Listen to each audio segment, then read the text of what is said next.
So he says there are the conflicting claims even within the Muslim communities about what came first, the Quran or the Hadith. For which do we have the earliest tangible record? So that sounds like it was a question asked for Dr. Brubaker. I'd have to say, obviously, the Muslim claim would be that these things, in terms of their genesis, are simultaneous, right? Muhammad is allegedly receiving revelation and also saying things that eventually get put down in the Hadith. But Truth Defenders is apparently asking, what does the evidence actually support? And, you know, the fact is that a lot of our stuff is, well, as far as the Hadith, it's not recorded until later. Quranic manuscripts are later. So that makes it all quite difficult, doesn't it? Yeah. I mean, the other thing, though, is that the Muslim claim is that the Hadith are passed down to us, but so is the Quran through oral transmission originally before being written down. And the same people that allegedly gave us the Hadith also gave us the Quran. So it's extremely problematic when we look at the fact that so many of the Hadith were already judged unsound by Muslims themselves, even by their own created criteria to verify a portion of the alleged traditions. The vast body of them were passed down and just weren't judged sound, which means these people handing down this tradition are considered liars. But they're also the ones that gave us the Quran. So very problematic. Very problematic. Yes. When Dr.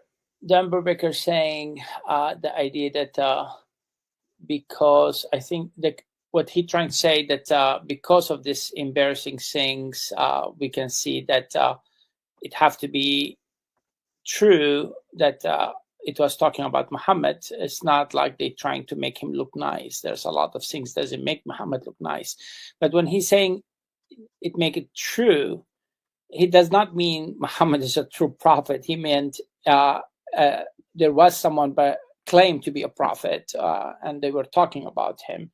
But we don't believe in Muhammad in any way to be a prophet. Yeah. One thing I'd say about what's called the principle of embarrassment, one has to be careful in the use of it. I think it's a good principle, but you have to be careful to make sure that you know what was considered embarrassing by the people reporting these things. It's not necessarily the case that what we think is an obvious indicator of Muhammad's character being flawed and so forth, that they would have thought that. As an example, I mean, some people say, I don't agree with them, but some people say we shouldn't criticize Muhammad for marrying Aisha at 6. Obviously, there doesn't seem to be any problem with that from the early Muslims. They don't say anything about it. They report that it was true. They don't complain about it. Neither do the other pagan Arabs. So that just shows that they don't necessarily have the same moral compass. They don't think that that's wrong, and so they don't even try to defend it. On the other hand, though, I would say the satanic verses, you know, at least in some of the later but still pretty early accounts, they're definitely wrestling with this. So something like the satanic episode was considered embarrassing. Yeah, if we say Muhammad was not existed, who's behind, and what is that? Why someone recreate the Quran and the Hadith and all this material to get people to follow this religion? What the answer will be for that if Muhammad has not existed? That it was political. They would say it was, you know, rulers trying to gain control over people, and since the main opponents would have been Christians, then creating a figure like Muhammad gives an alternative figure to rally around. So Lavinia asks, or says first, Shia Muslims condemn al-Bukhari. Given that, would you recommend sticking to the Quran topics for debate, or would you recommend studying the Hadith in order to make a stronger point? So, as Lavinia knows, they have their own Hadith collection. The So, Shia. yeah, I got it, all of it. Yeah, send it to me. Finally. So you don't have it. I have it, all of it now. Complete set for Al-Kafi Hadith. Praise God. Al-Kafi. Okay. So I think there's a good reason for Christians to focus on the Quran for engaging all Muslims of all stripes, because then you can be sure no matter who you meet, you've got the material you need. So if you're talking to a Salafi Muslim, they are bound by the Quran. If you're talking to a Muslim of another stripe, Ashari or Maturidi or whatever, then they have to go by the Quran. They have to defend the Quran. If you're talking to a Quran only Muslim, they have to defend the Quran. And so also the same thing for Shia Muslims. So there's good value there. Know the Quran really well, know its problems. At the same time, the Quran is not a clear book. So people can easily, there's an old saying where people would talk about the practice of making something say whatever you want is like treating it like a wax nose. In the field of acting in the past, when they wanted to make a character look a certain way, they would use stuff to make their nose look different. And so people began to say that certain writings are treated like a wax nose by people. Well, the Quran is very easily treated like a wax nose because it's so ambiguous. I mean, it's just fraught with ambiguity. Look at Surah 17:1, the very beginning of it, for example. It says, "Blessed is he who took his servant by night from the furthest mosque from the greatest mosque to the furthest mosque." Well, who is he who took his servant? Who's the servant? What's the great mosque? What's the furthest mosque? What is this trip? Was it by car? Was it by camel? I mean, how did this take place? And that sort of thing appears all over the Quran. And then if you just follow that opening of the surah just into a few verses, suddenly it's talking about something else. And you think, what is the connection between all of this? And that allows people to insert their own understanding, their own meaning into it. And so sometimes just using the Quran can be difficult because, how are you going to justify your interpretation over against theirs in a lot of these ambiguous cases? They're going to feel like they have an out. So in that case, when you're not dealing with a section or verse of the Quran that seems clearer and more easy to use and press a point, it'd be really helpful to have a hadith that is accepted by the person you're talking to. So the Shia do have such hadith, but the Shia hadith, in my experience, are just so esoteric. They're wild, quite wild. They reflect a great deal of philosophical inclination. And I mean, when you read the Quran and then you read something like the Sirah literature or other stuff that tells us about Arabs in the 7th century and so forth, the idea that Muhammad is producing the sort of thing you find in Al-Kafi just strikes me as preposterous, because again, Al-Kafi, when you read it, is heavily influenced by philosophy. I mean, not just, I mean, it's one thing to say that you can do philosophy from what somebody said. So, for example, Christians have engaged in philosophy under the overarching authority of Scripture. They've reflected on things philosophically in light of what Scripture says, but that's different than saying that Elijah was running around thinking about things in a philosophical way rather than just delivering the revelation that God gave him. Yeah, but the Shia Hadith are pretending like Muhammad is is, you know, Muhammad, for example, in certain hadiths talks about the pen. Allah created the pen. Allah created the throne. Allah created all these different things, and it just sounds mythical and cartoonish. But when you go to Al-Kafi, he starts talking about the pen being symbolic for a universal mind or the intellect. Allah created this thing called the pen, standing for this concept of the mind. Or, to me, that just strikes me as unlikely that Muhammad was really saying that sort of thing. Now, what is the earliest like what's his name, the Damascus, John of Damascus? yes, on like people like him, what is the earliest interaction with Muslims that we know of? Well, so he's from the 8th century, and his interaction is, he's under their authority when we see him encountering Muslims, but his knowledge of what it was Islam doesn't look exactly like what we have today. In fact, it's been a long time since I've looked at it, but it seems to indicate a different reading of certain things in the Quran. He doesn't call them Muslims. There's a lot missing in all of that. And so John may be a witness to the beginnings of the creation of this sort of thing. Then Islam developed more after that time. Yeah, like it would have perhaps been in seed form then, is what those that point to John would say. I think his term for them is Hagarenes. I think he refers to them that way.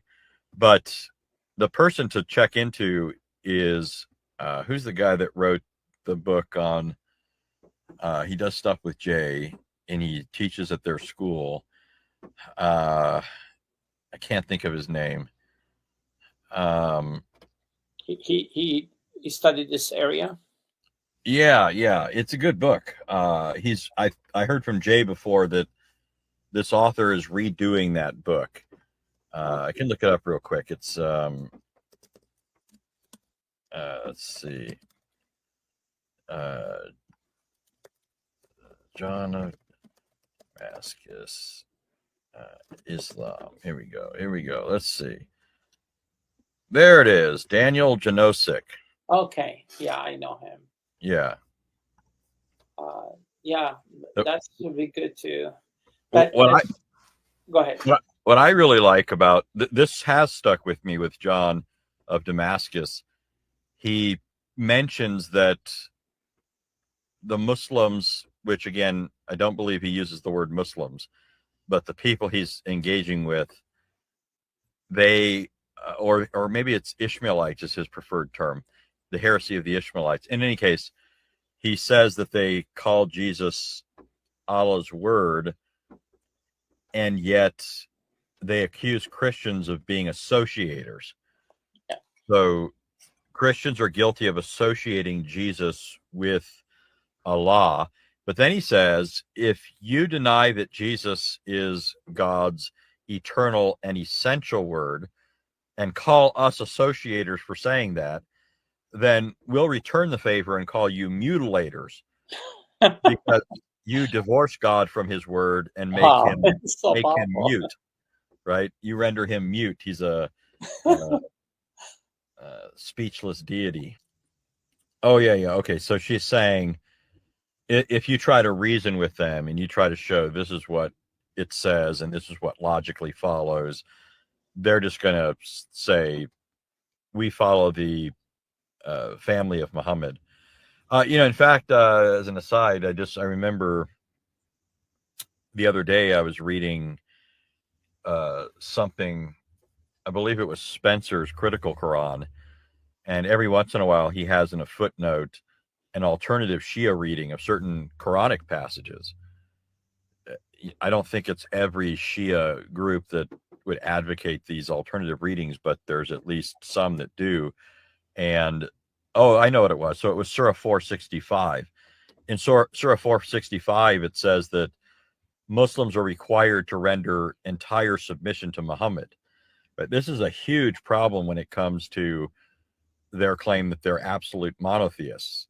Remember, I remember hearing this over and over again and reading it over and over again. It was a sales pitch of Muslims. The Dawagandists, when they would talk, they would say Islam alone preaches submission to Allah alone. All these other religions talk about submission to prophets or to Jesus or to this or to that. We're alone pure monotheists. And Islam means submission, and a Muslim is one who submits and all that. Well, Surah 465 says that a person has to render entire submission to Muhammad. There can't be any tinge of resistance within their heart. Not the slightest bit of resistance can be in their heart. That's another way of saying that they're to submit to Muhammad with all their heart, mind, soul, and strength. The very thing the law of God says is to be done towards God alone. The reason Christians aren't guilty of shirk when we do this towards Jesus is because we don't think of Jesus as some other God. He is the only true God. He's one in essence with the Father and the Holy Spirit. So on our own terms, we're not guilty of shirk, but on Muslim terms, they're guilty of shirk here. Well, anyways, in his critical Quran, in his footnote, he points out that a Shia version of this says you have to render entire submission to Muhammad and his family. Right. So, and that in any case is the Shia mindset, even if they don't have that reading, which some do. So that is, there would be difficult because they're always going to try and trump any reason that you make or any other kind of proof that you bring. And here, I mean, one thing I would encourage people is just to stick to their guns. Just because they try and dismiss the weight of your reasoning, if it's sound reasoning, it's their fault if they resist it. We don't have to be frustrated that they're not following what should follow. We just stick to our guns and keep saying, okay, well, so you guys are irrational, fine. You're going to follow this anyways. But then, I would kind of use that to get underneath their skin, their commitment to the house of Ali, by asking, why the family of Muhammad's family, why they're so out of touch with reality and rationality. Couldn't he have chosen a better family? No, I'm kidding. Yeah. But also there's part of the Shia, they call the Al-Qurabin, the crow, like the blackbird crow, that they don't just believe Ali should be the first successor. They believe that the angel came to Muhammad by mistake. Ali should be the prophet himself. And that's a big problem. Big Wow. problem. Yeah. I go to Muslim homes in Dearborn, Michigan, and neighborhoods. Sunnis lives here, and across the street, Shiites. And the last visit we have there last July, and a Shia man was his family in the patio outside, and I started the conversation with him, and without any hesitation, he told me the Quran has been corrupted by the first successors. They've corrupted the Quran, and they're waiting for the 12th Imam to bring Fatima's Quran, the accurate Quran. But if they believe that the Quran we have today is being corrupted, why are they following Islam at all? What can they trust the hadith? Actually, that's another interesting thing. They believe the hadith is being revealed by God too, Shias. That's why they take their hadith more serious than Sunnis, I guess. And it makes sense because Sunnis, they follow, if the hadith contradict the Quran, sometimes they go with what Muhammad said, not what the Quran said. Do you have an example of that? The Quran and the hadith? Well, I think that's going on a lot of the time, but I don't think that most Muslims would admit that that's what they're doing. So, yeah. I mean, one easy example would be the issue of swearing. how are we supposed to swear and take oaths and so forth? According to the Bible, the law of Moses and the prophets who followed him direct us to swear only in the name of God. Jesus tells us that we're not to swear frivolously. In his time, people were swearing all over the place. They're swearing by this, they're swearing by that. And that was a twofold problem. Swearing all the time. When you swear, it's supposed to be a solemn occasion. There's some special reason why you're swearing, like in court or something like that, not in ordinary life and discourse. Most of the time that's just not necessary. You're just supposed to say yes when you mean yes, and that's the right answer, and no when you mean no, and that's the right answer. And but the other thing was, people, when they did swear, were swearing by something other than God. But when you swear, the reason you're swearing by God's name is because you're calling on God as a witness and as the one who will hold you to account for the truthfulness of what you're saying. Only God can truly be that. He alone knows whether what we're saying is true from the heart in the absolute sense, and he's the one who will ultimately hold us to account for it. And that being the case, Scripture tells us that God, when he swore, since there's none greater by whom he could swear, he swore by himself. And of course, he didn't need to swear. The point is, and the author of Hebrews draws this out, this is for our benefit. This is something that God does over and above so that we can have this great certainty that what he's promised us he will do, because he can't lie, and now he's sworn on top of it. How great can we be confident in this? Well, when you look at the Quran, Allah seems to be completely oblivious to all of this. Allah swears by everything. Like that pen I was talking about, he swears by the pen.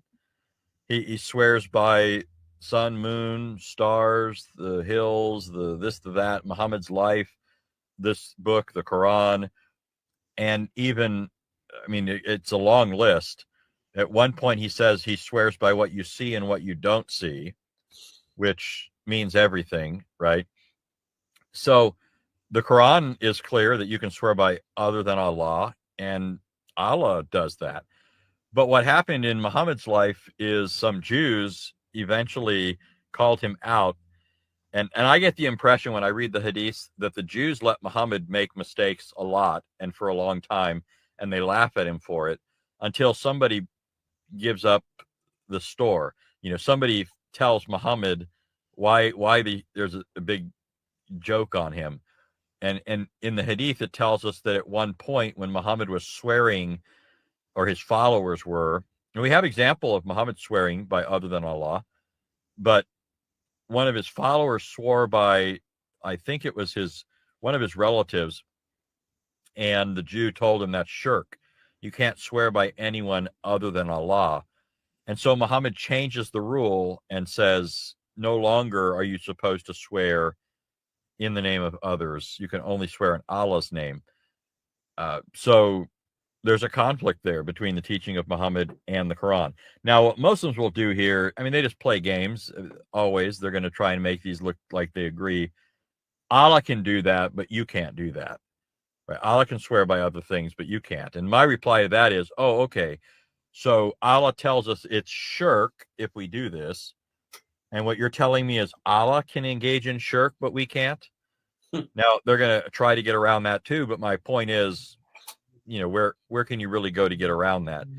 If this is shirk, then Allah's guilty of shirk. If Allah can do it and it's not really shirk, then why can't we do it? You can't have both of those, So I think Muslims are going with the hadith here rather than the Quran.